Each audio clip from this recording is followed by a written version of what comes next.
कृषक उन्मूलन राष्ट्रिय दिवसको उपलक्ष्यमा आयोजित आजको यस अन्तर्क्रिया कार्यक्रमका सभाध्यक्षज्यू, आजको यस कार्यक्रमका प्रमुख अतिथि आदरणीय दिपाल सिलगढी नगरपालिकाका नगर प्रमुखज्यू,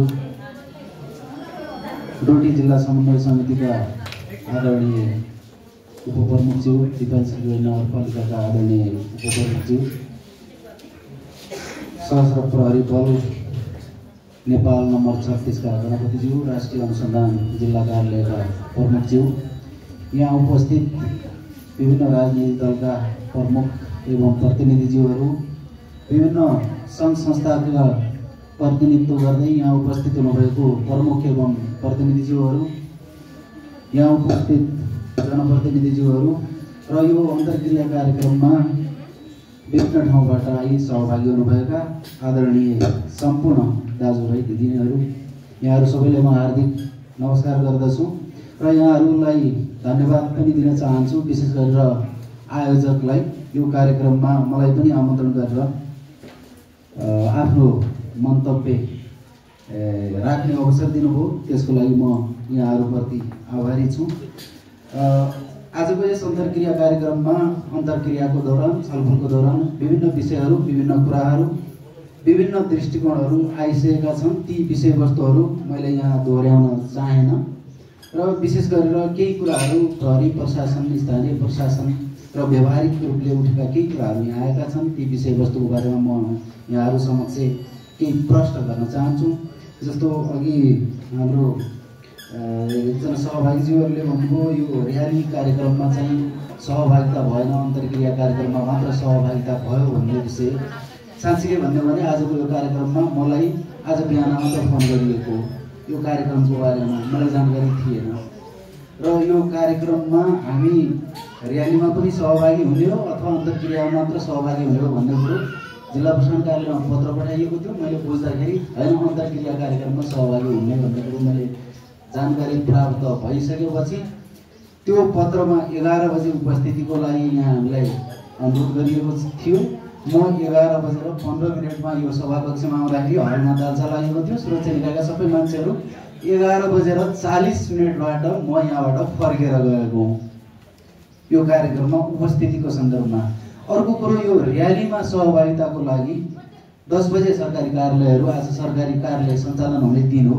यदि यो र्याली कार्यक्रममा जिल्ला स्थित सम्पूर्ण सरकारी कार्यालय र कर्मचारीहरूको उपस्थिति अनिवार्य थियो भने बिहान 8 बजे र्याली गरिदिएको भए र सरकारी कार्यालयलाई र विशेष गरेर जिल्ला प्रशासन कार्यालयलाई सरकारी कार्यालयका कर्मचारीहरूलाई पनि अनिवार्य उपस्थितिको लागि व्यवस्था गरिदिनु भनेर यहाँहरूले त्यो समन्वय गरिदिनु भएको भयो भने हामीले र्यालीमा सहभागी जनाउन, सहभागी हुन सजिलो थियो। हामी कार्यक्रममा आउन कुनै कन्जुसाइ गरेको पनि होइन, अप्ठ्यारो मानेको पनि होइन।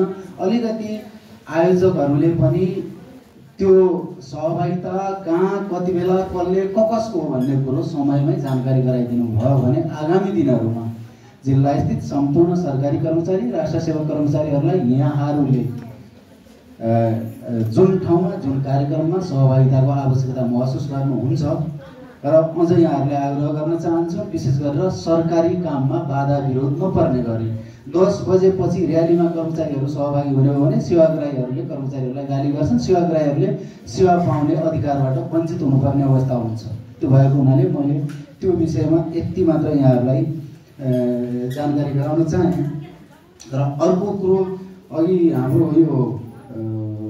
हाम्रो अधिकारी सरले भन्नुभयो यो गैर दलित थर चाहिँ दलित थरलाई गैर दलित थरमा परिणत गर्ने सन्दर्भमा जिल्ला प्रशासनमा आइसकेपछि कुनै पनि किसिमको समस्या छैन। सरकारले निर्णय गरेको छ, गृह मन्त्रालयले परिपत्र गरेको छ, यो अहिलेको होइन, वर्षौँ पहिले गरेको परिपत्र हो र त्यो सेवा प्राप्त गर्ने सेवाग्राहीहरू यहाँ पनि हुनुहुन्छ र सेवा प्राप्त गर्दाखेरि कहीँ गाह्रो, साह्रो, अप्ठ्यारो भएको छ भने हामीले सहजीकरण गरिरहेको अवस्था हो।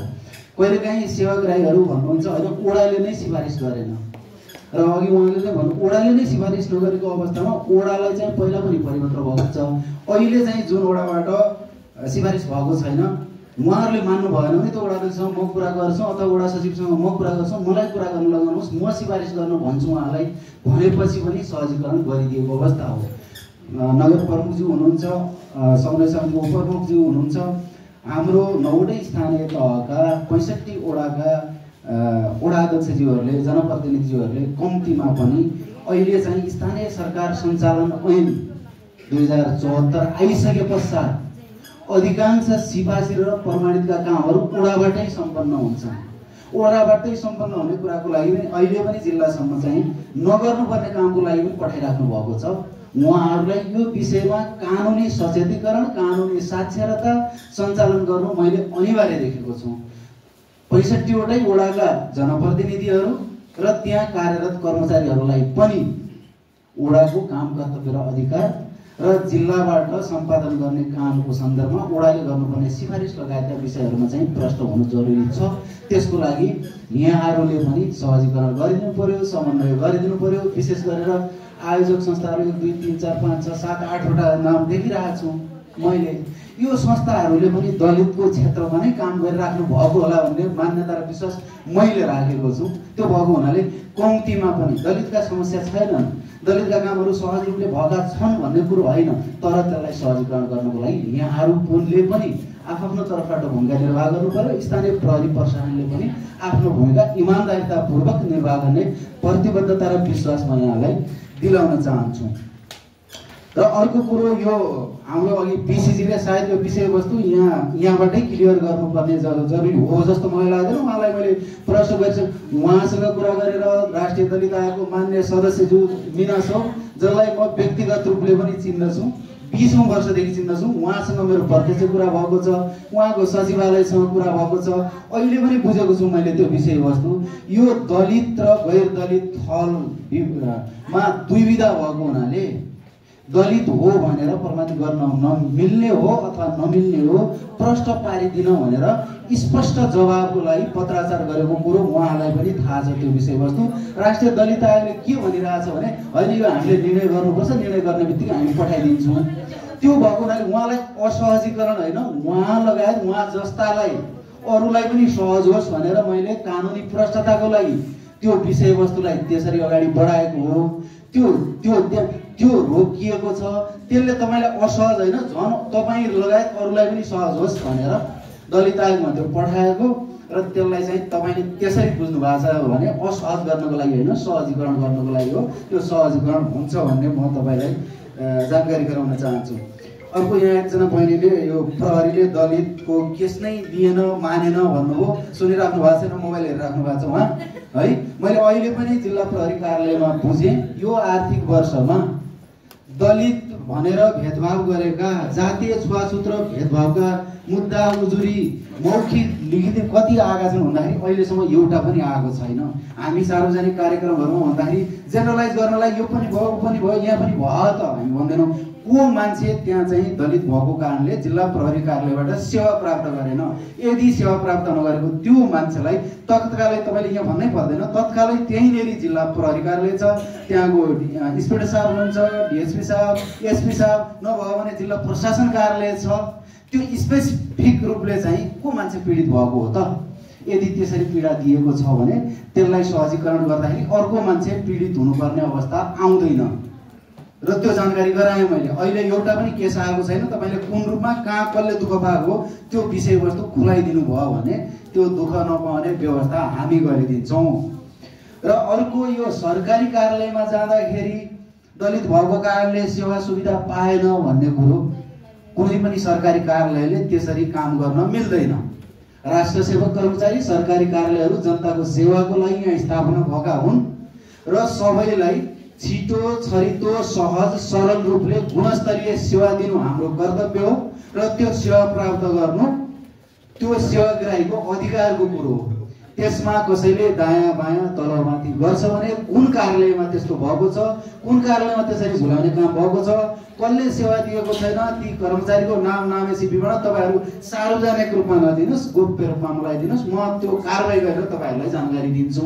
यदि होइन भने होइन, सबै सरकारी कार्यालयले यसो गर्दा रहेछन् भन्ने कुरो यो जनरलाइज रूपमा यो सबै रूपले यसलाई चाहिँ सामान्यकरण गर्नु हुन्छ जस्तो मलाई चाहिँ लाग्दैन। किन भन्दाखेरि सरकारी कार्यालयहरूबाट त्यो गर्नै मिल्दैन। कानुन कार्यान्वयन गर्ने निकाय हुन् ती कानुन कार्यान्वयन गर्ने निकायले आफूले कानुन कार्यान्वयन गर्ने सट्टा झन् त्यस्ता विविधका का कुराहरू गर्छन् भने त त्यो जघन्य अपराध हो। त्यस्तो किसिमको व्यवहार कहीँ कतै भएको छ, देख्नु भएको छ, तपाईँले भोग्नु भएको छ, तपाईँको चिनेको जानेको आफन्तले भएको छ भने पनि कम्तीमा कम्प्लेन गरिदिनुहोस्। हामी चाहिँ कस्तो भइरहेछ भने यस्तो गर्यो उस्तो गर्यो भन्छौँ, त्यो गरेको देखेका पनि हुन सक्छौँ, नभएको पनि होला भन्न सकिँदैन। तर त्यो सहेर बस्नु भनेको त्यो पनि अपराध हो। यदि अपराध गर्ने मान्छेले अपराध गर्छ भने त्यो त अपराधी हो नै। यदि त्यो सहेर बस्छ र त्यसलाई हामीले कुनै पनि कानुनी रूपले त्यसलाई उपचारतर्फ लाँदैनौँ भने भोलि अर्को किसिमको त्यसले चाहिँ अर्को किसिमको घटना घटाउँछ। त्यो भएको हुनाले त्यो सहनु पनि हुँदैन। हाम्रो अधिकारको हाम्रो उसको लागि तपाईँ हामी जस्तो सचेत नागरिकले, सचेत वर्गले हामीले चाहिँ अगाडि बढ्नु पर्दछ। त्यो भएको हुनाले सरकारी कार्यालयबाट हुने सेवा प्रवाहमा कुनै पनि किसिमको भेदभाव हुनु हुँदैन, भएको पनि छैन। यदि हुन्छ भने हामी कारबाही गर्छौँ र त्यस्तो कुनै पनि हालतमा हुँदैन। यो कुरामा चाहिँ यहाँहरू प्रष्ट हुनुहोस्। अनि अब यो आयोजक संस्थाहरूलाई मेरो आग्रह के हो भने मैले अरू कार्यक्रममा पनि भन्ने गरेको छु। अब यो सदरमुकामको यति मोह छ नि हामीलाई, सदरमुकामभन्दा टाढा हामी जानै सक्दैनौँ कि तपाईँको हामी दलितका, हेपिएका, पीडित भएका समस्याका कुराहरू त गऱ्यौँ। यहाँ हामीले हाम्रो 65 वटा वडाहरूका कुन बस्तीमा सबैभन्दा बढी दलित छन् त, कुन बस्तीमा सबैभन्दा बढी दलितहरू हेपिएका, दुःख पाएका छन् त हामीसँग विवरण छ। हामीले यो कार्यक्रम जस्तो दिपाल सनगढी नगरपालिका नगर प्रमुखज्यू उपप्रमुखज्यूले समन्वय गरिदिनु भयो, सहकार्य गरिदिनु भयो, यहाँ गऱ्यौँ। यही कार्यक्रम हामी साइलमा पनि त गर्न सक्छौँ, पूर्वी चौकीमा पनि त गर्न सक्छौँ, बडीकेदारमा हामी किन गर्न सक्दैनौँ? अब यहाँ व्यवहारिक रूपले त्यो समस्या हुन सक्छ। जस्तो सदरमुकाम स्वभावले मान्ने हो भने यहाँ चाहिँ अलिकति टाठाबाट चेतनाको स्तर माथि भएका, शिक्षाको स्तर माथि भएका, राजनीतिक चेतना माथि भएका मान्छेहरू बस्ने ठाउँ हो। योभन्दा पिछडिएको ठाउँ त कति छ, कति हाम्रो जिल्लाकै कुरा गर्ने हो भने पनि यहाँ कार्यक्रम नगरौँ भनेको होइन, कार्यक्रम यहाँ पनि गरौँ। यस्तै किसिमका कार्यक्रम यहाँ हामी 100 जना जति छौँ, बडीकेदारमा 50 जना मान्छेहरूलाई हामीले यस्तै किसिमको कार्यक्रम गरेर कम्तीमा पनि दलित अधिकारका विषयमा, सचेतनाका विषयमा यी कुराहरू राख्यौँ भने त्यहाँका 50 जनाले 100 जनामा त्यो कुराहरूको सम्प्रेषण हुन्छ। पूर्वी चौकीमा त्यो कुरो हुन सक्छ, भोटानमा हुन सक्छ, आदर्शमा हुन सक्छ। उहाँहरूलाई मेरो विनम्र आग्रह हो, यस्ता किसिमका कार्यक्रमहरू हामी सदरमुकाममा मात्र केन्द्रित नभएर स्थानीय स्तरसम्म र अझ जहाँ बढी प्रभावित क्षेत्र हो, त्यो क्षेत्र जहाँ चाहिँ बढी सङ्ख्यामा त्यस्ता किसिमका घटनाहरू घटिरहेका छन्, त्यो क्षेत्रमा गएर कार्यक्रम सञ्चालन गरिदिन हुनुको लागि आग्रह गर्दछु। मैले जानकारी प्राप्त भएसम्म यही कार्यक्रम आयोजना गर्नको लागि दिपाल सनगढी नगरपालिका र सामाजिक विकास कार्यालयले पनि सहयोग गरिरहेको छ। र भने अरू जो 7-8 वटा संस्थाहरू छन् उहाँहरूको पनि त आफ्नो कन्ट्रिब्युसन होला नि। यस्तै किसिमका कार्यक्रमहरू हामीले आज 8 वटा संस्थाले 8 वटा पालिकामा गरेको भए हुन्थ्यो नि त। सबै ठाउँमा चाहिँ मेयर साहब, सबै ठाउँमा चाहिँ हामी उपस्थित नभए पनि हाम्रा प्रतिनिधि जान्थ्यो होला, तपाईँहरूका प्रतिनिधि जान्थ्यो होला। त्यो भएको हुनाले यो सदरमुकाम केन्द्रित कार्यक्रमहरूलाई स्थानीय स्तरसम्म पनि विकेन्द्रित गरेर हामी कार्यक्रम सञ्चालन गरौँ भन्ने मेरो यहाँहरूलाई आग्रह छ। यति कुराहरू भन्दै पनि हाम्रो आजको अन्तर्क्रिया र छलफलको निष्कर्ष भनेको के हो भने राष्ट्रिय रूपमा, अन्तर्राष्ट्रिय रूपमा विभिन्न किसिमका कानुनहरूले सबै कुराहरू प्रत्याभूति गरेको छ। कानुनमा कमजोरी छैन, राष्ट्रिय अन्तर्राष्ट्रिय सन्धि सम्झौता प्रतिबद्धताहरू सबै छन्। त्यतिका बावजुद पनि विभिन्न स्वरूपमा, विभिन्न प्रकृतिमा, कहीँ देखिने गरी कहीँ नदेखिने गरी कुनै न कुनै रूपमा अहिले पनि विभेदका, जातीय विभेद र छुवाछुतका घटनाहरू देखिएका छन् भन्ने हाम्रो आजको अन्तर्क्रियाको निष्कर्ष मैले चाहिँ निचोड त्यो निकालेको छु। किन भन्दाखेरि कानुन नभएर होइन, राष्ट्रिय अन्तर्राष्ट्रिय प्रतिबद्धता नभएर होइन, सरकारी प्रयासहरू नभएर होइन, गैर सरकारी प्रयासहरू नभएर होइन, विभिन्न सरकारी र गैर सरकारी प्रयास र कानुनी प्रावधान हुँदै पनि अब यो चाहिँ अहिले स्वरूप परिवर्तन भएको छ, प्रकृति परिवर्तन भएको छ। हिजोको जस्तो देखिने गरी त्यो छैन। अनि अदृश्य रूपमा यो कहीँ न कहीँ जरा गाडेर बसेको, यो आजको भोलि नै हुने कुरो पनि हो जस्तो मलाई लाग्दैन। यसको अर्थ होइन हामी हिजोकै अवस्थामा छौँ भन्ने अवस्था होइन, धेरै परिवर्तन भएको छ, धेरै सुधार भएको छ। तर हाम्रो चाहना र उद्देश्य भनेको यसलाई निर्मूल गर्ने हो। त्यो निर्मूल गर्नको लागि जस्तो यो कार्यक्रममा अहिले टाउको बन्दै जाने हो भने मेरो विचारमा 95% हामी दलित मात्र सहभागी भइरहेछौँ यहाँ। अब यदि समाजमा दलितहरूमाथि उत्पीडन गैर दलितले गरेको छ भने त्यो कार्यक्रममा त्यो गैर दलितलाई किन नल्याउने हामी?